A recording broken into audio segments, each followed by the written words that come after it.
because you've only got one of each question on your worksheet, I'm not going to do the actual question you've got. What I've done instead is I've adapted the equation you've been given to one very similar. First of all, you take a value which sounds about right. X equals 10 sounds about right to me.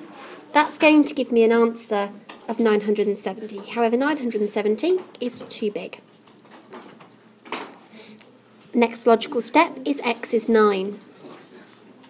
When I type 9 cubed, take away 3 times 9 into my calculator, I end up with 702.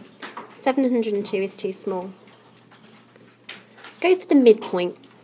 When you do an exam question, they will want to see you use the midpoint. You get a mark just for using the midpoint. Always use the midpoint. When you use this midpoint, you end up with 828.875.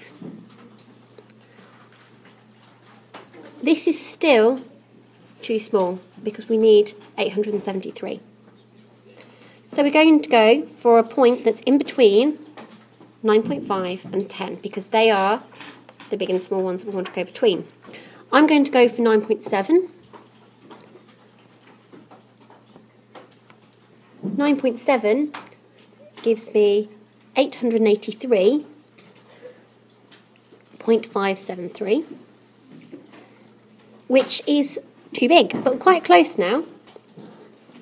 So let's try a little bit smaller, which is 9.6.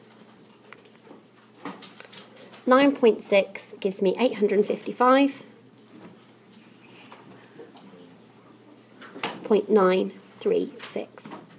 This is now too small. Our question asks us to get our answer correct to 1 decimal place. Both of these possible answers are to 1 decimal place.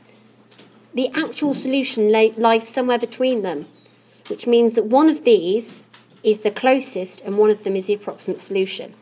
Let's work out how far away they are. So this one, 883.573, is too big, and it's too big by 10.573. 9.6 gives us a value that's too small by 17.064.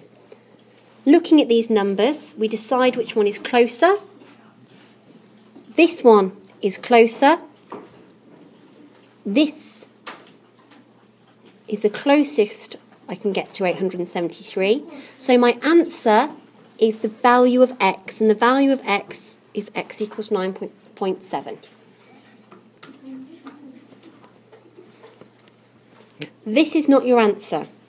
This is just the output of this particular equation. The answer is the value of x. The second question is very similar to that.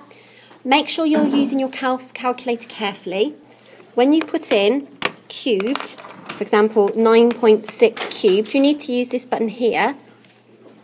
If you then press cubed and then start straight away to put in take away 3 times, whatever it is, you'll notice that it's all still in superscript. You must make sure, after typing in the cubed, you go across to bring it back to normal case.